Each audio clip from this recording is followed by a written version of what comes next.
I was jumping ahead a little bit with the tomorrow's masterclasses, but actually, what about the future? How can we approach the future of human relations in a rapidly changing world?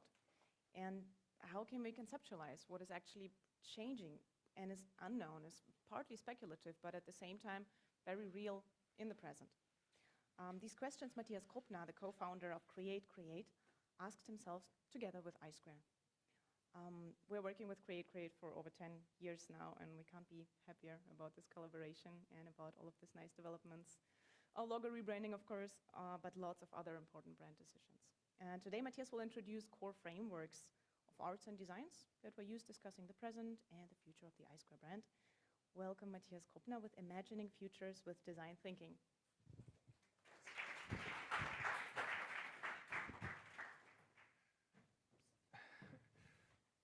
Yes, thank you for the invitation. First time I speak at memex. We are, of course, from the first moment we are visiting the conference. CREATECREATE, this is actually me and my wife Ina. Many people, there's some microphone on? Many people are asking us who is doing what, so we cut this whole discussion in our studio, basically, because always somebody is looking over the others. It's really fortunate to have more people collaborating on something. We started also, particularly after Corona, to get involved with other experts from sites we don't have any clue about. It's really interesting. And what is the most fortunate for us is also having a client, but also more like a partner with iSquare for more than 10 years now, where we are in a very close relationship, not only with things that are on a daily basis, like making a poster or helping with setting up a conference like this with some design work, but also asking from time to time on a regular basis bigger questions. And this is basically what we do as a design studio. We need to jump from big questions like I compared to see a football club. You have Pep Guardiola, who is kind of thinking about the whole game and the beauty of the game, and then we end up in this situation being Franck Ribéry, who has to play the ball, and you have to say, Franck, just walk there and this. And this is a bit the move, the way we jump from one end to the other, together with others. We need to widen our way of how we approach things, and then you need to get in a mode where you draw with a pencil, where you click on a mouse and develop thoughts and experiences. And what is in the core for us, how we approach things from a very long time, even before we collaborated, both of us, is that we are a generation who worked also very analog at the beginning. We had to learn this, but also at the same time, the whole digital tools developed. It was always fun to move from one part to the other, working with something analog as well with the digital. And of course, in the core of what you get involved, not only as a designer, but saying, being in a project where you start with what you know and you don't know, and you want to turn it into something you do, you fill in a situation of making. And the core entity you deal with is future, and that was the reason why we thought of talking about the future, particularly now where we're here about AI, about the metaverse, and many other things that might challenge the whole industry, where you have seen here, where we tried AI that is drawing our artwork by itself.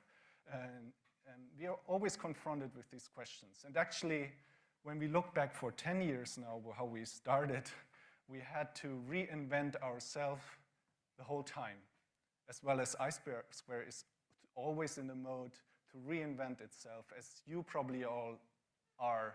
You have to reinvent, always see how do we do our business, how do we interact, what is actually happening. Now with social media, oh, there's a problem. So we have to anticipate the present and the future. We have to imagine.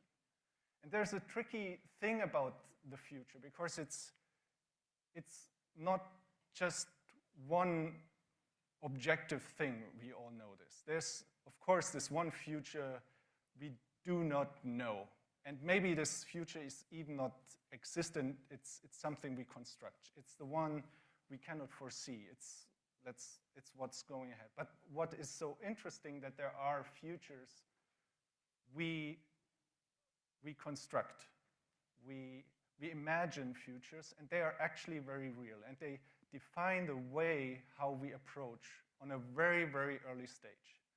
So what we realize with any kind of design project from the very beginning, you can sometimes see how things are going when the way people start or to imagine the future, so the characteristics. So what you see here is actually a very beautiful sci-fi drawing and illustration 100 years ago, and we can imagine that 100 years ago it was experienced differently, and people dreamed in a different way as we do now. But we still look at it, and we consider it as a future that is working like poetry. We can always carry it around. It's going to inspire us. It's going to change with us how we look at it, but it stays as something that reflects on how we do and how we move. But there are also other futures.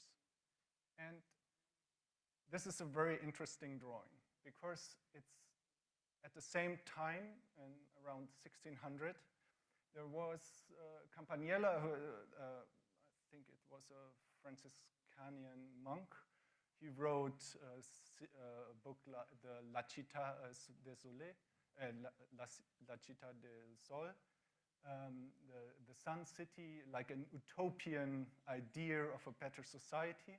And at the same time, there was the planning of Palma Nova, which is actually the ideal city. Actually, they were discussing at that time how ideal the city is. It was a fortress plan, at the same time also thinking of how this whole society will evolve. And this is an utopian idea. And utopias, they do not really exist, but utopias are also put into plan. So something is changing once you put things into plan. You start to engineer things. So there is also a certain beauty about plan. I experience it all the time. I have an architecture training, so once you have these plans, it starts to realize, like, it doesn't matter if you start with code or you start with something, it has like an own life. And what you also can see here, that there are really preformed and geometric patterns with this ideal society. You recognize also something in the middle. And I show you now something, because this special thing about this project is that it has been built and it's still existent. This is now Palma Nova now. And what is the unique thing about built utopias, they always have the issue of that, or the thing that you need power, you need the tools, you need the traits to realize such utopias, such idealized setups, construct this beautiful geometry. You need to have the assets to do so. This is one parameter that makes us recognize utopias. And in city planning, and I just mentioned it, we come back, we move away from city planning, but city is interesting. It's one real problem with all these utopias, and we could show now many, many cities where you can see this. It's the bird's eye view. When we do research and we do UX research and so on, you can imagine that there was an idea about how people do and how people move, but how you design it was really from a bird's eye view perspective. You see what is missing now. The tower is missing. So there's the tower, the situation having a tower and having alleys, all alleys being watched by the tower is actually a very dystopian idea. This is a bit the problem with utopias. They tend to ignore the mediocrity of man. Actually, they want to overcome it. So be aware when you hear in the present time people talking about how what they do will change the world for the better, fantasizing about societies, about new technologies that will gonna help us. Sometimes they make us live forever. This is maybe the ultimate dream. It is a red flag. You should become it should become something uncanny. And there are some patterns you can recognize when you look at these projects. Nobody thought about the fork, the bowl. Nobody thought here really seriously, or if they thought, that there is a bench in front of the house, that there is the courtyard, you want to meet your neighbors, that there might be the next alley, you walk and then you turn around and you have a new corner and a new courtyard where you meet other neighbors. All these things, they have not really be considered or purposely ignored because you want to have this tower in the middle. This is a very dystopian idea, of course. So let's move away from the city, but part of our present city is also the digital and virtual world. We discuss it at I2.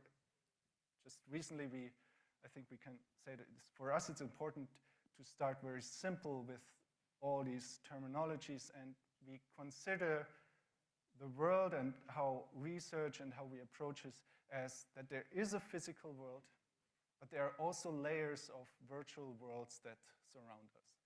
There is the fork and the knife that as a technology always exist. And they will always exist, and they probably are not going to be smart. As well the chopsticks and all these things. They're gonna be always there in the city. But there's also things like the mobile phone and the networks. When I did urban studies, for example, it was all the rage. Where is the network? It was about having internet access. It's all gone. We have now everywhere internet access. So it's really fastly changing and evolving when we look at that. But when we design from the beginning systems, and they are like that, just look at the geometry. And we organize them like that. And I'm not talking about what you all know, what kind of ecosystem and platform that are. They are problematic. And they are somehow different because they ignore certain parts of us being human. They might work at the beginning very well. Everybody is drawn to it like a slot machine. There's this image. But when we think of virtual systems and physical systems, we need to maybe use an analogy like cities or ecosystems. We might also consider not being us as humans as an organism that is just made out of human cells. We know now, since the pandemic at least, that we're a bit more, that more than half of the cells we have are actually microorganisms, and there are other living things. So we need to think it a bit broader and have a different planning approach. So do things maybe from need to need, opportunity to opportunity. This is a very beautiful writing of Lewis Mumford. So let's move away from this big thing about systems and cities and really go back. So we start to try to get this Franck Révely perspective, like how do we actually can physically get involved in designing and in a process and so on. But we need to think about how we think of us as humans. And design and art always have very good in measuring humans. Like in the Vitruvian Man, drawn by Leonardo da Vinci, there are different other drawings as well from other artists. They were idealizing, of course, the human. This was the ideal man. It was, of course, a man. It was not a woman who has been drawn here. And it's about the perfect proportions. It's about the goldene Schnitt and all these things we got from these times. And they're still very helpful, but they're also, of course, on certain extent problematic. They are still valuable and alive here. Neufert, 36, did more like a normative approach. They measured everything, the home from the seating. And when you design something like a desk or a room and you open this book and you get like the essential measures. But these things we know also are problematic because if somebody falls out of these standards, for example, in medicine, drugs can be very harmful if you don't have the ideal physiology and so on. And many times you cannot deal with these variations. So there's another part in this, which is also very long. It's the machine time. Once we had these tools, we start to measure things. And 100 years ago, there was the discussion about how do we move? And of course, we don't experience movement like I take a cup and I don't experience it like this. This was really the discussion. No, it's about human time. It was really the discussion about that in a very, very vivid way, because everybody was fascinated about cameras and Muybridge, as actually everybody might know this, the horses that were photographed. That was also very fascinating for everybody. And of course, it was the rage to think about the machines and what kind of innovations they brought. But also there were many people who were saying, something is wrong with this. It's fascinating, it's all nice, but something is really wrong. How do we conceptualize this? And I come now to the core of something that I work very long, and we started also to always remind ourselves when with that perspective. It comes from acting. There is a very famous Russian theorist, Stanislavski, and one of his most famous and best students, Mikhail Chekhov, developed a technique he called psychological gesture, meaning it is that you use your body movement, how you pose and you experience and you work with it. And you slowly get an understanding what it does to your psychology. I always say, like, just walk and put your feet to the middle, and you walk like this, and you already start, like, imagine yourself being in a really nice bar and you want to meet people. It won't be helpful. If you start changing just a bit your feet, like you're gonna walk differently, right? It's the way they approach it is not like techniques, how do you do things in order to play this kind of emotion or to be this kind of person, in order to be this kind of role. It is more like a framework which invites the actor to work with these techniques and explore inner emotions, the inner psychology, and learn about the figures you're going to explore. And it's a very open network. Like every Chekhov school, they still exist on a high variety. I think Johnny Depp works with it and all kinds of actors. But they all have their slightly different approach to it. And that's the beauty about that's what I meant with theories. How do things start? They start from somewhere where people can work with it. And let's work with this perspective of having the notion that we actually are defined, our emotions are defined how we move, and that we could move in a very conscious way. And actually, this is how we try to conceptualize now past, present, and future. And this is I thought about, should I put it in, but I want to put it in. You see this bad quality. This happens when you do in 2008, you take with a mobile phone of images. The friend Brandon Cormier uploaded it on Facebook, and yesterday I downloaded it from Facebook again, and this is the quality you get. But that's actually me walking through Weimar in the city I studied. And this is basically how we think. There's a future we kind of grasp. There's also a past that goes past by, but we kind of encapsulate past, present, future conceptions of it, and we work with it. Let's say I'm a designer, I want to make it simple, like somehow I work with these things. But the way, and when you look closer, does somebody recognize what's in this video? Do you see the cars? Either you going wrong direction or the car is going. I paid a lot of people to drive their cars backwards through Weimar. And the police. Yeah, it's the concept of backwards walking. I think, and we use this analogy very often, is we experience future by backwards walking. We are made walking forwards, like we look forwards and we interact and we predict what is going to happen. But actually how we experience time is we walk backwards. It's not from me, it's actually from Keith Johnstone, who's an improvisation teacher, who says, like, if you're on stage and you work with a story, you have to think of looking backwards and walking backwards. Because we have a range where we have a notion of what is going to come, but the far ahead we don't know. And there is something that leaves when we walk, and we have to remember it, and certain things we throw away and certain things we keep. And there's the instant things we get connected to and we work to, and we encapsulate. And what we do as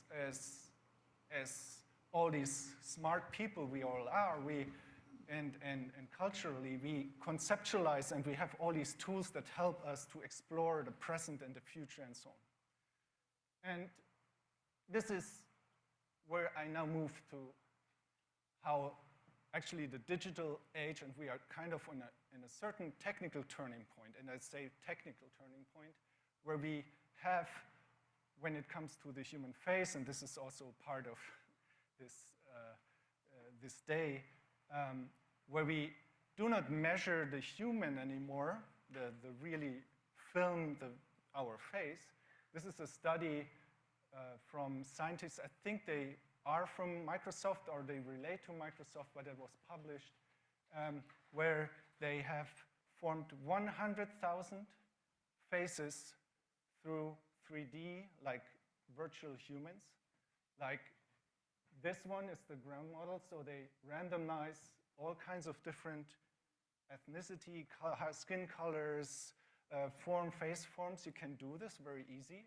And they combined it with facial motions, and they let the computer calculate, the machine calculate what's the variety. And they say they have 10 times the amount of measuring points, because the key is, and that's always has been in engineering as well, like long time, we know digital models, we know for certain things much, much better than the real person. We can measure the 3D person like every hair strain. They really say every hair strain they know. When they film you, they don't know every hair strain. So they turn it around. It's going to be the digital person they apply on faces on the real persons when you film them. That's the new I2I facial tracking, recognition tracking probably. It's probably open source, but the key is that the computer predicts and fills the gap when the hand moves over a face, when it turns what the camera cannot see. They say you just need one camera, could be enough in the future or already to be very accurate. And this is just 2 papers, 2021 and 2022.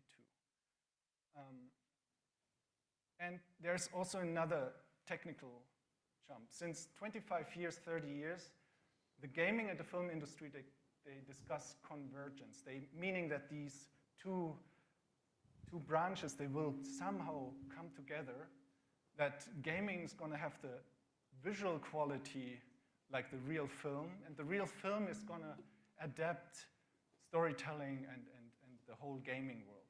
And this is very well known. I mean, these kind of series, they have been produced in a setting that looks like this. And why I show it, the way we understand it is, think of it as backwards walking. That you have the camera that turns to the actor and reacts to the actor, and it has to predict anticipate any movement ahead in order to be in real time. And technology is able to do this, and they can do all kinds of things. And even in a very short time, and when we come to the uncanny valley aspects of virtual faces, this is a Hollywood movie with Superman, where they had to retouch his mustache. And a YouTuber called Shamrock did 3 years later, he just improved this face. Actually, he was part and later on in movies like this. And this is also very interesting. I just want to show it. It's just interesting that you can bring alive a Luke Skywalker in 2021 with an actor having points on his face and being actually really, really good right now with having the young Luke Skywalker in a 2021 movie. Just imagine that the career of anybody of us could be, if it's your face or anything, can go over. Maybe post-mortem you can still be there. That's the point I want to make. Technologically wise, that's what we hear, and when we get like all excited or nervous and so on, technology is going to move on. But there are certain parameters that remain, and questions that remain over history. That's what I'm trying to say. Certain things if we want to interact with each other, these questions going to remain. And that's I think, the task we have to face as a society and also in small teams. That's important. So this uncanny valley artists like Alan Warburton, he's actually in the art, experimental 3D business. He says we're going to overcome this. Let's just say this is going to happen, right? Let's just imagine, not discuss any nerdy, technical discussion. Let's just say this all works. Let's ask the question, how do we cry? And with the cry, there is something special. The cry can be very, very different, right? We can have a cry that nobody will notice, an inner cry. Even some people who are very sad and cry, they start all kinds of weird things. Maybe they laugh, or they freeze, or so on. But there are moments where it's expected to cry, right? It's the Oscars. If you Google Oscars cry, you're gonna see all your Hollywood stars, and you're gonna, oh, I haven't expected it. I'm very thankful to my dad and my mom and the makeup artists, and oh, I cannot believe, and you know, and I don't want to make fun of it. They are actors, and we know this, and probably they really believe it. Think about Mikhail Chekhov. You can engage in something, and it's not something you just manipulate. It makes your body as well believe. That's what I truly think, that these Hollywood actors, they're really moved of being on that stage. Even when it's a bit of an uncanny movie, because it's a very ritualized gesture. So the cry and all that can be also very ritualized. It can also be something, just think of a wedding or a funeral. How emotions like a cry is implemented here. somebody laughing because he's very sad on a grave is actually maybe a scandal in a family thing, even if it is meant differently. So let's just think big now. Think of this is no.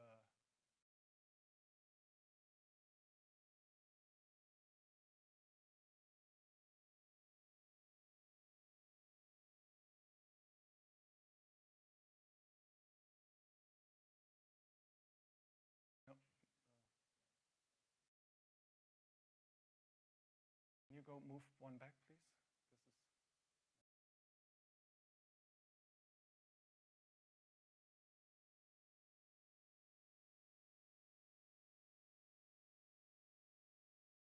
This is so very quick. Brands already start. You define the identity, your virtual brand, your own inner person. If it's your person, your own person in the digital space, like the social media performance, it's like this, or if it's representing your brand where you're finding a model. There are certain features you have to recognize. Next, please. There's technology we can also use, and you see many details, and we're gonna have this perfectionism. Next. And we already can buy for 3 years certain moves, like think of you dancing like James Brown and so on, and maybe not just being represented by dancing like James Brown, maybe like Mikhail Chekhov, slowly learning how to move or experiment. Does it fit? Is it working with me? There are all kinds of possibilities, but that's really, really something we have to consider. Next slide. So, yes, play. So also artists gonna be very creative about the cry, about these movements and so on, and they gonna deal with where's the border, where's the thing. This is MIA, you see one person is her virtual me, and the other one is her. Actually, at the end, spoiler alert, she's gonna killing her virtual me with a water gun. So I want to close with something that I learned very early as a designer. And we tend to, when there is space and there are opportunities, we tend to colonize, like everybody's moving and we can fill this and here, and there's a spot like in a city, there's a ground, let's build something. And we constantly think of creating and building and doing things. But in a time where there's so many layers where we can fill, we have to consider something as a structural part of how we design. It is the empty space. It's these spaces where you might more find out about what you lack, what might be something that is surprising. And I close with one of my favorite poems. I think fits well. This is actually the RE to it. Hope is the thing with feathers that perches in the soul and sings the tune without the words and never stops at all, by Emily Dickinson. So, thank you.